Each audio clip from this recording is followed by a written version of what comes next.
Good evening, friends. How are you today? It's RJ Martin here, back with another episode of Sips and Chill, Sips and Chill, Sips and Chill, Sips and Chill with RJ. Sips and Chill, sup. Now, I hope y'all enjoyed the last video of the great movie Elvis 2022, directed by Baz Luhrmann, starring Austin Butler and Tom Hanks. Today, we will be discussing Priscilla 2023.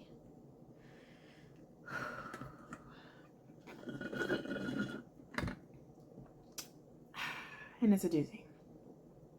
It's such a doozy. So, I did watch it, of course. I only watched it once because that was 2 hours and 40 something minutes of my life I won't be getting back. So I want to let y'all know, first and foremost, I did read her book before watching the movie. I read her book right shortly after watching Elvis 2022 because that's when I wanted to diverse myself in Elvis info. And I believe her book was either the second or third book I read, because the first book I read was Juno Walnico's book, which I had this bright idea. I'm going to start doing reviews on books. It's going to be everything. I'm weird. I told you I'll be everywhere. So, but that is one of my favorite books. In the Elvis community, it's one of my favorite books. Like, that's definitely in my top 10. I love biographies. So, it's a good book, and I'm going to do that. So, moreover, I did read her book. I think I read it in like a day or 2 days. Usually a good book, if I don't put it down, I can read it in good 3 days. I think I read it in like 2.5 days, something like that. It's an interesting read, and so I'm not the only one who thought so.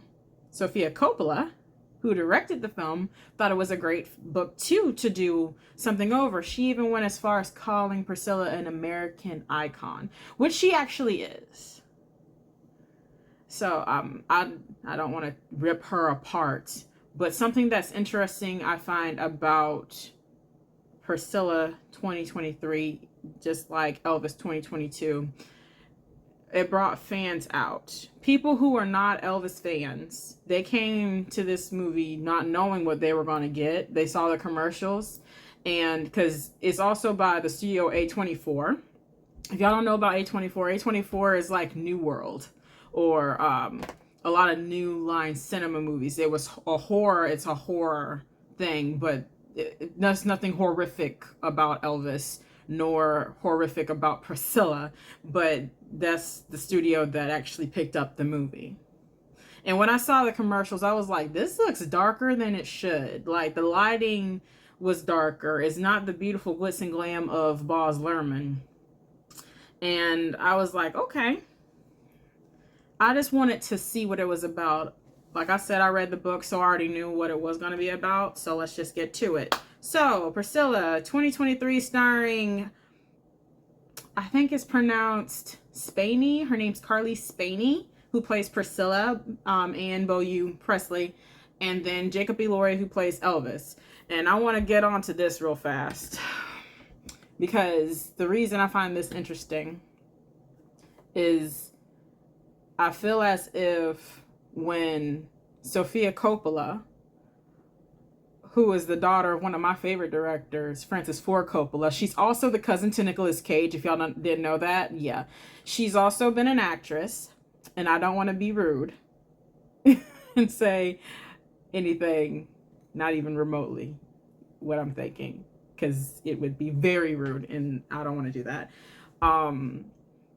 She played in The Godfather. She actually did a lot of when she was a child, a lot of the movies that her father did, he put her in like a little tiny spot, like in The Outsiders and in Rumblefish.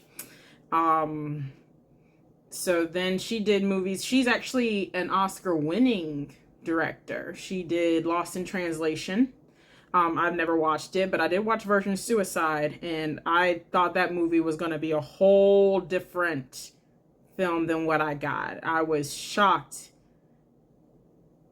that I got that movie, what I got from that movie. And then I did see Marie Antoinette, which is probably the only thing by her I enjoyed.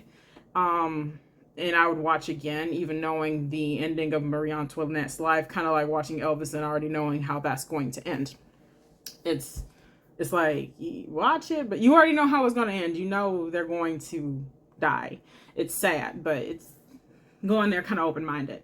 So, the thing is, Jacob Elordi looks nothing like Elvis. The only thing him and Elvis probably have in common is their height. He did not have the eye color. The accent, a lot of people want to say, oh, he sounded really like Elvis. I was like, no, he did not. He sounded like Nick Jacobs. He sounded like Noah from The Kissing Booth, which is what I know him from. And I'm not trying to knock Jacob Elordi, because I actually like him as an actor. I had a little crush on him because of The Kissing Booth, because I thought that movie was just so, I thought it was so cute and good. I would watch it again. I loved all three of them. The third one made me cry a little bit because they didn't end up together, but yeah. And I've watched Euphoria. As a Christian, I couldn't recommend anyone else to watch that, but if you wanted to, it's up to you. I can't stop you. And this was the first time I ever heard of Carly Spaney. So I wanted more from this movie and I got less. So it starts off, okay, the book starts off completely different than the movie. The book actually starts off, a lot of people start off a lot of their autobiographies with the death of a major character that played something in their life. For instance, Corey Feldman, who was one of my favorite actors, especially from childhood, that played in The Goonies. When he started his book, he started with the death of his best friend, Corey Haim. Priscilla actually started off her book, Elvis and Me, with the death of Elvis.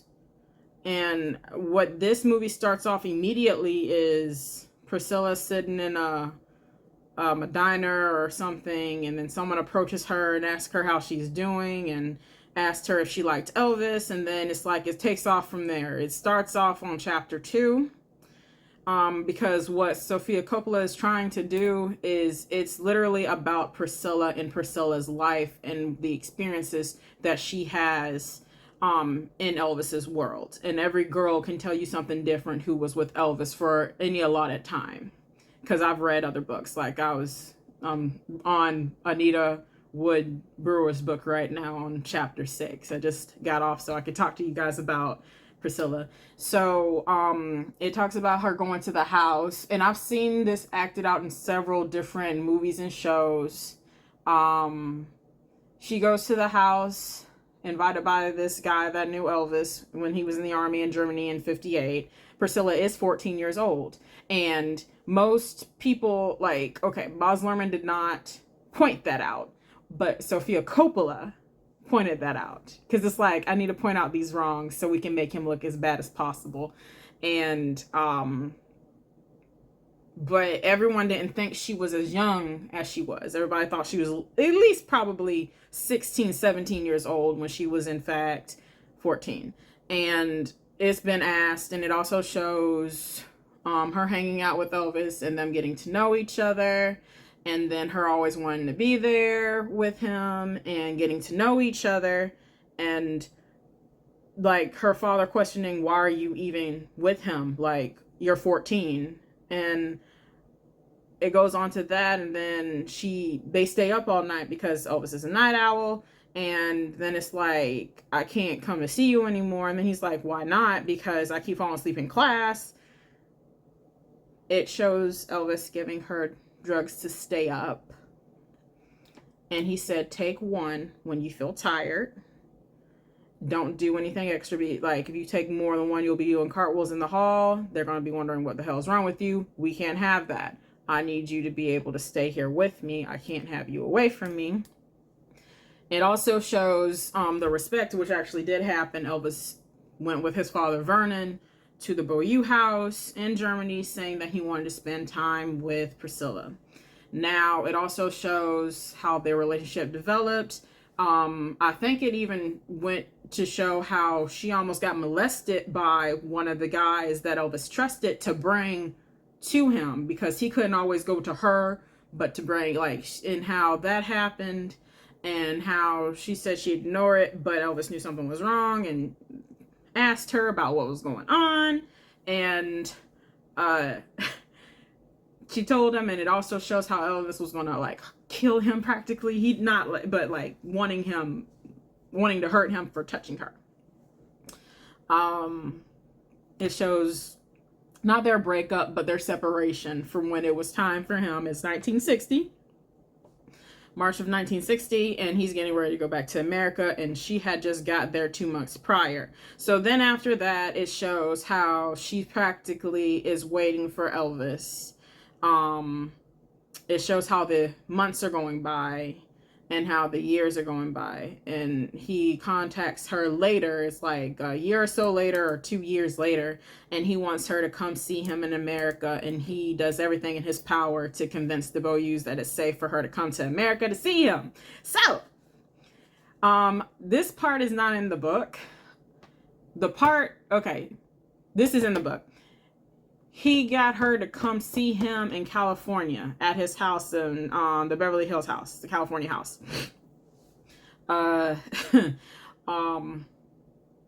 What they show in the movie is she goes to Graceland. They don't show her ever going to Beverly Hills.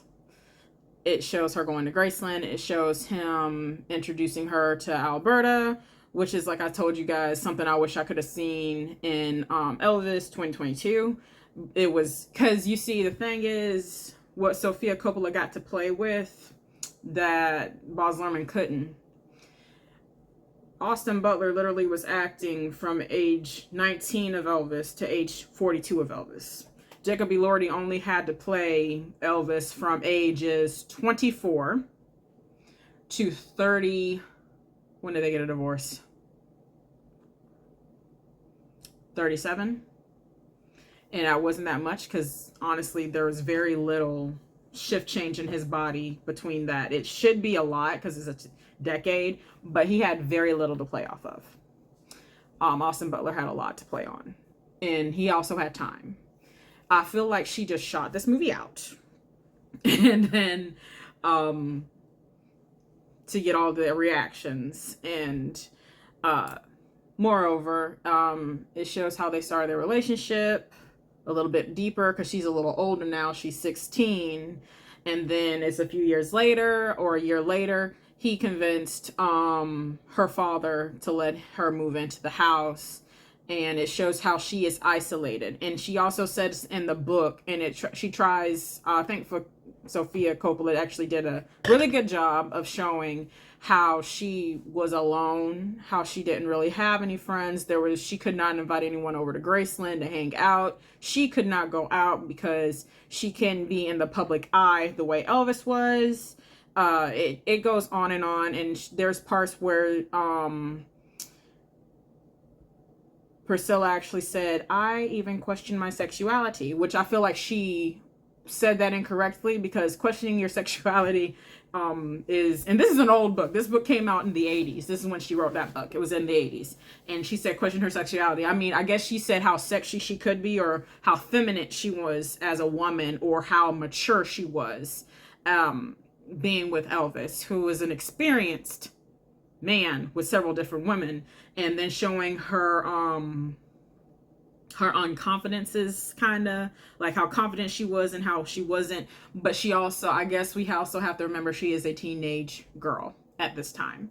It shows how Elvis was in Las Vegas doing Viva Las Vegas. It does not show the behind the scenes with that, like him with Anne Margaret, but it shows all these pictures of them in the paper. And I don't know who homegirl was playing Anne Margaret, which she's only really seen in pictures. We don't see him acting with her like we do in Jonathan Rhys Meyers' version of Elvis the early years, with Rose McGowan, who played Anne Margaret, who actually did really freaking good. Like, she looked like her.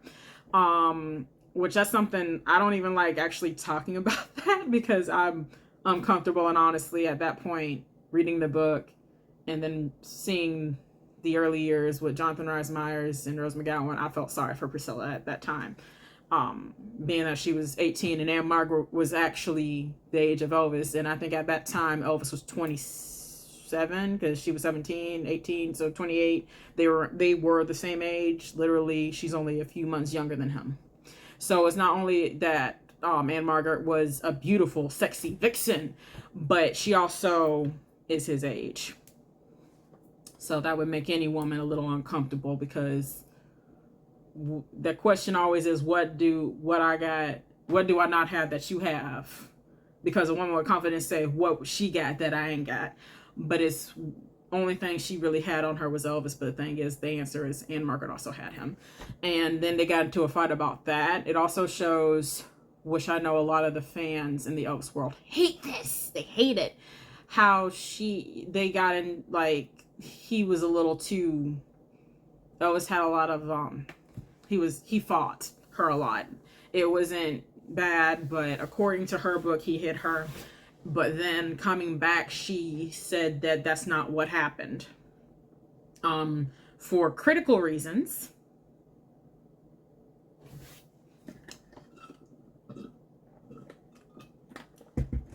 The person who was helping her publish the book said that it would be nice if you put some violence in it. Something like that. So to not read too in depth into it, but I'm about to say, if you give us a book and the words are black and white, this is what we got. And then I know Jacob Elordi said in an interview, if you want an Elvis impersonator, take yourself to Vegas. If you want an Elvis impersonator, it's not here. Which there actually is he's trying to actually be the Elvis behind the scenes that no one sees, or at least the cameras don't see. And everyone knows that famous interview when Elvis said it's hard to live up to an image. So it's like kind of trying to do that.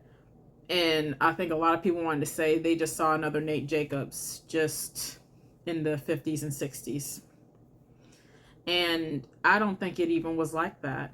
And he actually did do a little impersonation of Elvis. He had to mimic some, showing that he was actually in Vegas at the time. And I was like, I thought you didn't want us to see an Elvis impersonator.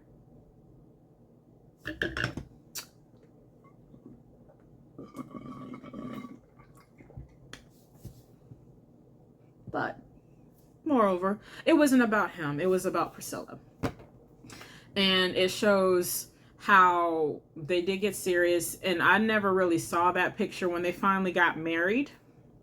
It shows this picture where she's gorgeous looking at the camera, just as gorgeous as Priscilla was on her wedding day to Elvis. And then it shows how Elvis is smoking over the cake with like his little cigaloo.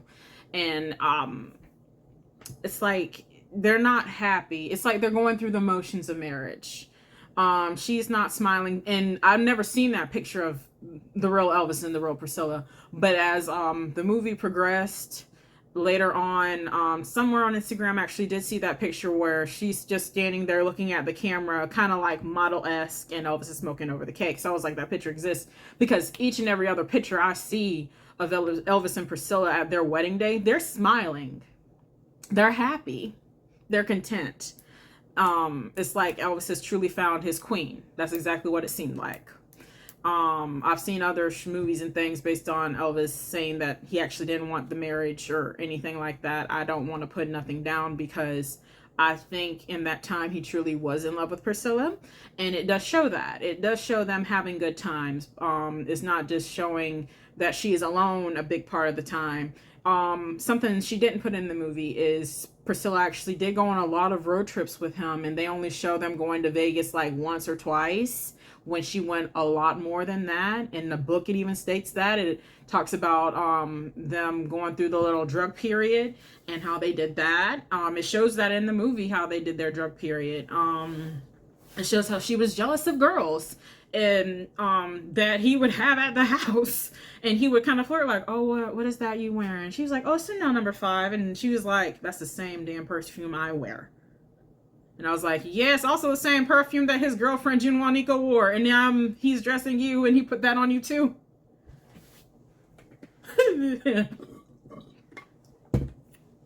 This tea's foul. Y'all foul. This is foul.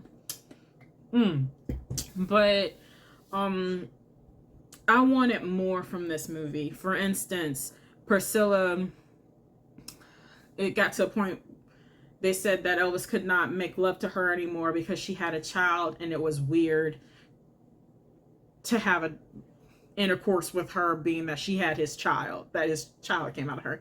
So it's like they didn't have sex anymore. So it shows how she was trying to do anything and everything to actually get Elvis to pay attention, like she was taking karate classes with Mike Stone. And we have a little Mike Stone in the movie, and we see this little scene, and I'm like, unless if you read the book, you wouldn't realize that they actually were having an affair when Elvis was having his other affairs over here. She was having her affairs too. And it didn't show that. It almost looks like what Sofia Coppola tried to do is make her look like a complete victim. And I was like, but you're not. It's like, this is hard to say. But also what I took from Priscilla, even reading the book as a child, I understood as a child, I thought as a child, but as I became a grown-ass woman, I put away them childish things, including maybe this relationship with you. For I see through a clear glass. And the glass is, there are things I want in life and I need to let you go. And she did. And I respect her for that. I'm not mad, but like I said, I still wanted more from this movie. Like, for instance, like how she's playing Dolly Parton's I Will Always Love You as Priscilla is driving her grown self out of the gates of Graceland. I would have liked to see an Elvis death scene. I would have liked to see the divorce they did. I would have liked to see the arguments they had over the phone about how to raise Lisa Marie. Like, I told you to make sure that her ass was in bed at 10 o'clock. It is 12 o'clock in Memphis, and I know because it is this time right now in Los Angeles where I am. Then him saying, let her play, let her do whatever she wants to do right now. I mean, it's my time with her. Like, I would have liked to seen that. I would have liked to seen how she was upset over his death, and how she was picked up to go to Graceland to be with her child and get her child. And when she heard he died, the first thought she had, other than, oh my God, you're lying, was, where's my daughter? Where's Lisa at? I don't want her around that. It's so many things that I kind of wanted from this movie and I did not get. Rotten Tomato gave this movie, and the first time I saw it, they gave it an 86. For some reason, I just looked it up not too long ago, they gave it an 84. So it dropped, similar to how Elvis 2022 dropped 2 points. Don't know why. But a lot of people thought it was very real, which is probably why it got a little higher than Elvis. And then I'm over here like,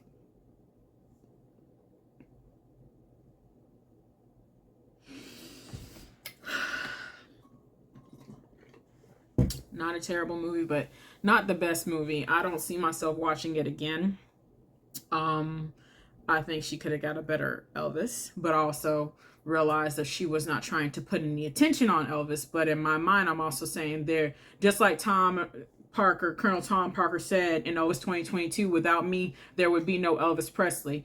And in my eyes, I see without Elvis, there would be no Lisa Marie. There would be no Priscilla Presley. There would be a lot of people who wouldn't be there. You know what I mean? And like those names, the names of these people we know, the Memphis Mafia would not exist without Elvis. And the members of the Memphis Mafia would not exist without Elvis. These names. And I mean, it's not to say they know why they're here. And not that it's, I'm not trying to take credit away from God or anything. It's like, your name would not be big if it was not for Elvis. So I felt like there was some disrespect on that level, which is another reason why in my mind this movie is kind of, I would probably say a C, to be completely nice. I mean, if I just, because I feel like she left a lot of things out, and I think she left those things out on purpose to make Priscilla look like this epic tragic hero. Her daughter, God rest her soul, Lisa Marie, didn't even approve of this movie. If that tells y'all anything. She said no, because it puts my father in the worst light possible. So, yeah. That's it for Priscilla. If you guys liked it, y'all let me know in the comments. If you tell me what y'all think was better. Y'all tell me which Elvis y'all thought was better, because my vote's always going to be on Austin. I think Olivia DeJonge did a very good job as Priscilla in Elvis 2022, but she didn't play in the movie a lot. She comes in the middle of the movie. I mean, because we're like, again, we're doing so much of Elvis's life in Elvis 2022. Literally, honestly, Baz Luhrmann did from birth to death, because he even talks about the birth of Elvis and the things his mom said to him after losing Jesse. They talk about, I mean, moving into the projects, being in a black neighborhood, Elvis sneaking around juke joints, sneaking into revival tents, and then being blessed by the people in revival tent because he felt the spirit as much as they did. And what you do is, with church community, you hold on to your community because in God we trust, and together as the body of Christ we thrive. And then showing like how his rise to fame and how he got bullied a little bit, and showing how he liked Bill Street, and then all his records being made. We see all of that. And again, you see the reason we don't see this is because Sophia did not care exactly about Elvis. Elvis is a key player in her life to actually show what happened in her life, which is why we get the movie we got from her. And I'm like, okay, awesome. Got the message. You're not an Elvis fan, and that's what I felt like she was doing by putting this movie out so fast. Literally a year later, if not a few months later, we got this movie, and I'm like, so you're trying to just show how much you can't stand Elvis. I got it. It's almost like, it's no different from someone saying like, yeah, he's a pedophile. Like, just talking trash is sad. Anyway, if you like the video, thumbs it up, subscribe it out. Y'all have a good night. Thank you guys for hanging out with me, and sips and chill, sips and chill, sips and chill, sips and chill. With RJ. Sips and chill. Deuces.